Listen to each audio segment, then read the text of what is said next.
I do acknowledge that we've got some real problems in our criminal justice system in Texas, and I have said I believe we should place a moratorium on the death penalty until such time as we can work those issues out. But pro-life, period, no exception for rape, incest, or the life of the mother, also pro-death penalty. I think, coming back to Jeff's earlier questions about the role of the state, we in Texas believe that we're a very pro-life state, and yet we're twiddling our thumbs waiting for Roe versus Wade to be overturned. I want to know why Texas hasn't led that charge. Why don't we have a bill in the Texas legislature that says we understand that life begins at conception, we're going to protect all unborn babies in Texas and challenge? Why isn't Texas the state challenging Roe v. Wade and getting that overturned? And I think that's where I would like to see the state go. I hope that we can get that bill through the Texas legislature, one similar to that, and then begin to challenge that through the federal courts in our country. I'm Jimmy Russell from Rowlett, Texas. With the current administration tearing down our Second Amendment, would you sign a bill requiring every homeowner in Texas to provide for his or her own protection, in other words, own a gun, as, you know, the country of Sweden, they require every homeowner to provide for their own protection, and would you sign that bill? I would love to see a bill that permitted that. Being the limited government individual that I am, I really want to stay away from the government telling you what you have to do. But I would recognize that I believe in Georgia, Kennesaw, Georgia, I think if I'm correct, is a city that passed such an ordinance in their city and their crime rate plummeted.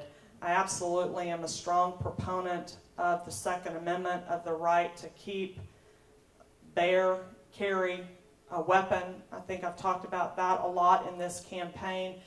Every time we have another shooting, like the one at Fort Hood, we see our leadership de-arming law-abiding citizens. The reaction ought to be, it's not the first time that's happened, it won't be the last.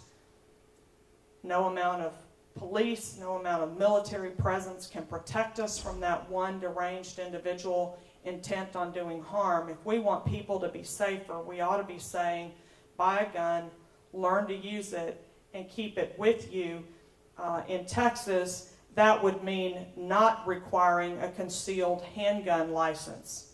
Doesn't mean that I'm opposed to the licensing. I just believe you shouldn't have to have a license to carry a gun. If you are a law-abiding citizen legally able to purchase a weapon in Texas, then you ought to be able to do that. And I know it's been widely reported I carry a gun in my car, but I'm ill-equipped to defend myself if somebody comes through this door and starts shooting, because... That's okay. I'll take care of that. Thanks, Jeff. And that's, you know, that's exactly where we ought to be as a state. There are going to be many of our citizens and I probably will get soon, because I'm pretty uncomfortable with a handgun. I'd much rather have a shotgun, and that would be kind of difficult to carry. You know, and there are going to be people who aren't capable of, you know, and aren't comfortable with that. But we would all be safer as a society if there were more, you know, Jeffs in the audience, and that's what we, I think, could expect to see if we would understand, as our founders did, the importance of, I have the duty to protect my life and the life of those people that are around me, and I'll take that seriously, because the police can't get here fast enough.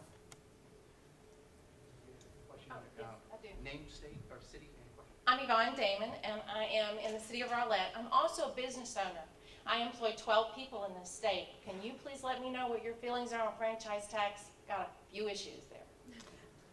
That I see as an income tax. We've long been under the ill-advised notion that we don't have an income tax in Texas, but the franchise tax, the gross revenue tax on business, it absolutely is an income tax.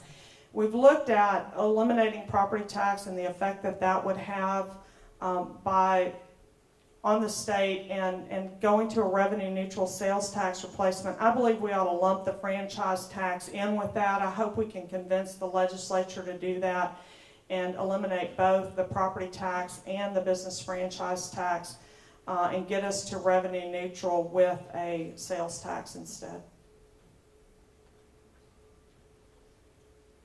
I'm Robert Shelton from DeSoto. Back over to your left. First, Okay, thank you for taking time out of your schedule to be here this morning to hear our questions. And back to the property taxes, we had a recent change in some property in DeSoto that was zoned primarily for apartments. And when all of these apartments got filled, we found ourselves immediately having to build a new elementary school, primarily to school children of parents who paid no property taxes, other than through their rent through the property owner. Have you done a study, or could you give us a comparison as to what percentage, or do the apartment dwellers through rent pay anywhere near the equal amount of property taxes that property owners do?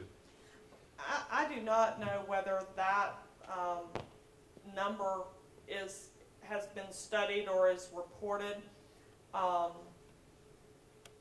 The study that I refer to often and that our campaign has used is one put out by the Texas Public Policy Foundation. Dr. Art Laffer, the principal investigator on that study, looking particularly at the Texas economy and tax reform. It didn't approach the issue from a freedom perspective, which is where I come at eliminating property tax from. I believe property ownership is an essential element of freedom, and the fiscal ramifications of that are secondary, in my mind, to restoring private property ownership. I believe when man is able to keep that he works for, he will work harder and be more productive, and so you will see the economy of Texas producing more when people experience true property ownership.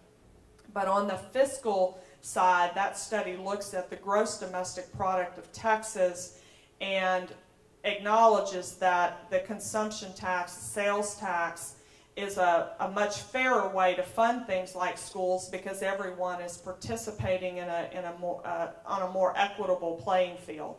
But I don't recall seeing the specific number that you asked for in that study. State Representative Brown is here. She may know. We don't have that number.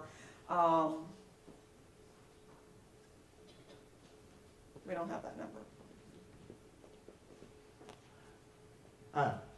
Mark Russo, Rockwall, and my question for you is, I'm concerned about with that Democrats and Bill White, if he were to get in there, because there are some Republicans that are considering supporting him.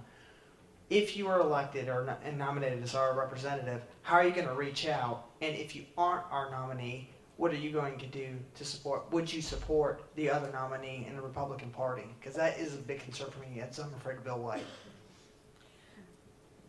I can't wait for the opportunity to debate Mayor Bill White. I live in Wharton, Texas. I have worked in the greater Houston area for the last 15 years. My client base is Harris and Fort Bend County. We go to church in Fort Bend County, which is adjacent to Harris County. What has not yet been widely reported is that the city of Houston is bankrupt.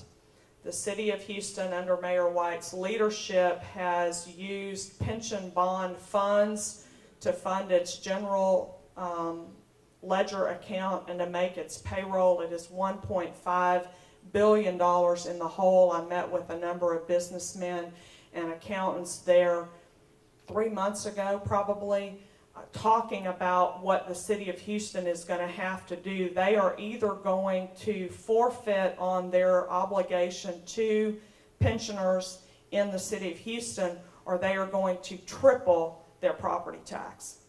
If they triple property tax, property owners will flee the city of Houston. They are facing a major crisis. The city of Houston is the largest city in the state of Texas. That has economic ramifications not just for Houston city dwellers. It has economic ramifications for the entire state of Texas.